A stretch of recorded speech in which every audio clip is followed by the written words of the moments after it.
Yesterday, the Jewish people marked the end of Passover. Passover is the holiday in which we celebrate our first step to nationhood, the exodus from slavery in Egypt and the beginning of our ancestors' journey to the land of Israel. The Jewish people set out for the Promised Land 3,500 years ago. On Passover, Jewish people around the globe gather together at the Seder, our special holiday meal, to tell the story of our liberation. We remind ourselves of the suffering we endured, the generations-long hardships we survived on the road to salvation. We remember this pain by eating what we call matzah, the bread of affliction, and maror, the bitter herbs, and we dip our food in salt water. Why? To commemorate our tears. Yet, this year, we did not need bitter herbs and salt water to remember the pain, because this year, every Jewish family had an empty hole, a hole in their hearts. This year, every Jew focused on the atrocities of October 7th and the suffering of the Israeli hostages held in Hamas terror tunnels. We couldn't really celebrate our ancestors' liberation while our brothers and sisters are still waiting to be freed from the Hamas monsters. Yet, as my people marked this Passover with grief, the UN is again seeking to reward the perpetrators of the horrors. The UN couldn't care less about Israel. To hell with our safety, to hell with our future, and to hell with our hostages. The General Assembly is fueled by nothing other than political interests, not by the UN Charter, not by morality. And nothing exemplifies the UN's rotten values more than the advancement of a Palestinian statehood. No, nothing can reward and incentivize the terrorists that committed the October 7th massacre more than this discussion here today. To this day, you have not even condemned Hamas, not even once. To this day, not a single UN initiative has been taken for the sake of the hostages, the Israeli hostages. Yet instead, this body has focused only on recognizing a Palestinian terror state, unilaterally, an entity fueled by Jewish genocide, by terror, by Nazi-like incitement. You know, by advancing a Palestinian state, you are telling the child-murdering Hamas rapists that terror pays off. You have done nothing for the victims, but have mobilized for the murderers. It makes me want to vomit. Yes, vomit. You know that the Palestinian Authority doesn't meet the criteria for statehood. No Palestinian leader, not a single one of them, has even condemned Hamas or their massacre. You prefer another rogue state, and to hell with the Jewish state. The Palestinian Authority is paying salaries, think of it, paying salaries to the very terrorists that invaded Israel and murdered 1,200 innocent Israelis. This is who you want to grant statehood to? Granting full UN membership to the Palestinians will only have two destructive results. Number one, it will further incentivize terror, as I explained. And number two, it is a clear message to the Palestinians that they never ever have to sit at the negotiating table, let alone to make any compromises. Everyone who understands something about negotiations can understand what I just said.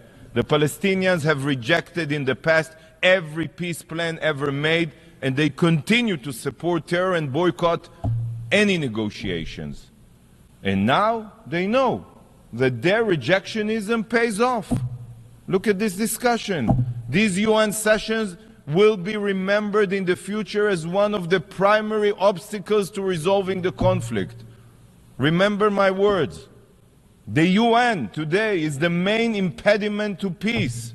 You, most of you, you that supports a forced unilateral establishment of a terrorist state, a Palestinian terrorist state, is an obstacle to peace. You are the dream come true for every Palestinian terrorist that seeks to destroy Israel through diplomatic terror. Because without your support, the Palestinians would have had to internalize that negotiations and mutual compromises are the only way forward. That's how you make peace. You should be ashamed of yourselves, those who support a unilateral, forced Palestinian terrorist state. Colleagues, during the Holocaust, there were the Nazis, there were collaborators, and there were those who turned a blind eye to genocide. All of them, all were guilty.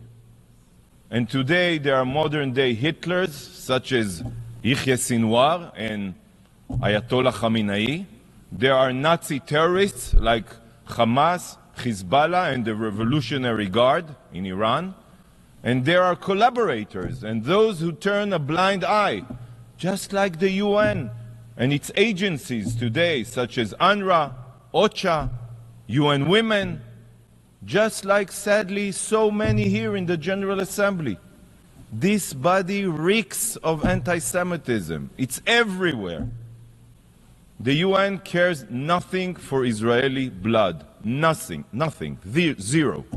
It is a collaborator with the Nazis of our day, working to ensure Hamas's survival and even reward them for murder and rape. I have no words.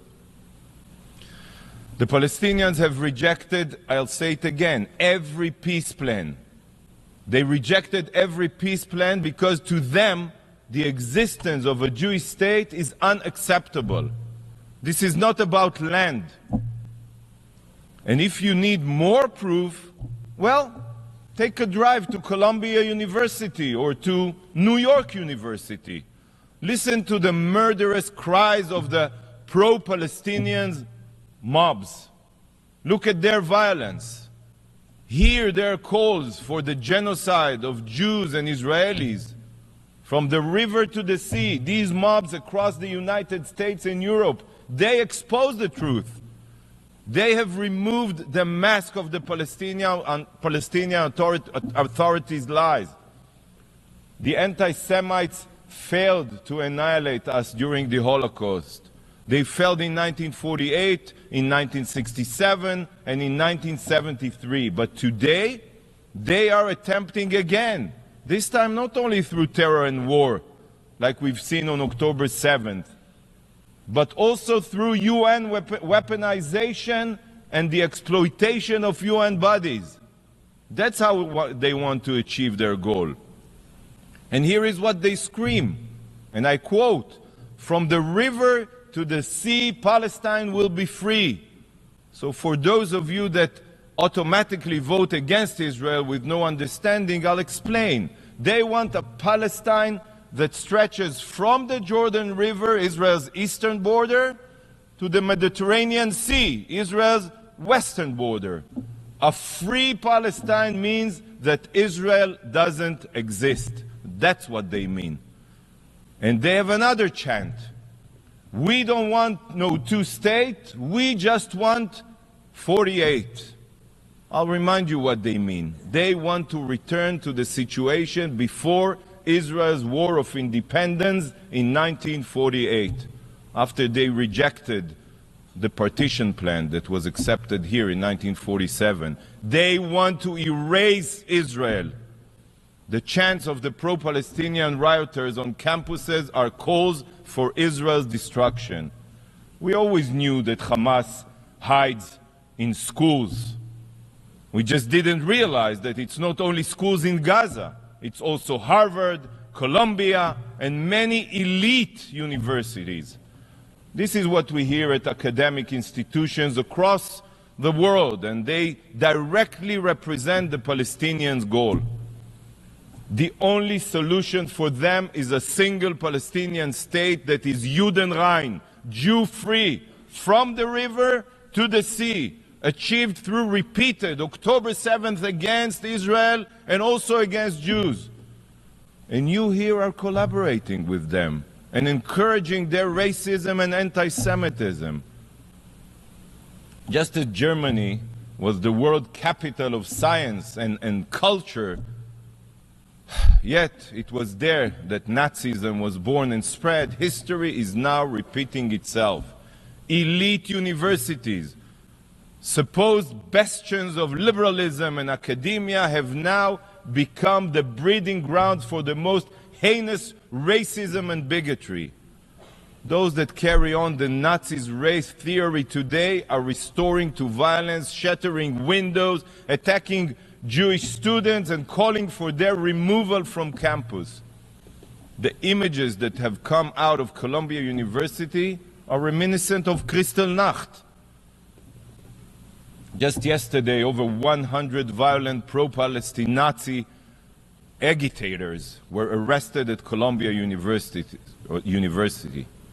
Swift and severe action must be taken against faculty that back this mayhem. University presidents and professors today must be held accountable for permitting this. Students who call for the murder of their peers or use physical violence must be arrested and expelled. But this brainwashing did not happen overnight. It was the result of years of incitement and delegitimization here at the UN. And do you know who it is that set the stage for this blatant anti-Semitism? The UN, the General Assembly. The anti-Israel vitriol spread here by this organization is what sparked what we are seeing today on college campuses. By falsely condemning Israel and marking the Jewish state as the foundation of all evil, you are emboldening anti-Semites and terrorists alike. It is because of you that these mobs think that attacking Jews is acceptable, that calling for the deaths of Israelis is tolerable. Universities are permitting this Nazi-like behavior because for decades, the UN's anti-Israel stance has been justified by this very body, the General Assembly. Look at the damage you have caused. Look at the generations you have indoctrinated. This is the final moment for the UN, I'm telling you, to show that it remembers the reason it was established in the wake of the Holocaust, to prevent atrocities against Jews. Wake up! I call on the Secretary General and on leaders around the globe to stop hiding behind empty words. There is no freedom to incite murder and violence, and there is no liberty to attack Jewish students. Whoever does not stand against the abhorrent anti-Semitism is a collaborator. But just as it says in the Bible regarding the Egyptians' treatment of the Israelites, וכאשר יענו אותו כן ירבה וכן יפרוץ. But the more they were oppressed, the Israelites, the more they increased and spread. Remember these words from the Bible. The UN chooses to continue singling out the Jewish people, but we will only grow more resilient and thrive. Colleagues, today marks the ninth General Assembly meeting held on Gaza since Hamas's massacre. Ninth. Not one of the meetings focused on condemning Hamas or releasing the hostages. Not even one. I'm disgusted by this institution. But if a lion landed on earth, it would be certain that outside of Gaza,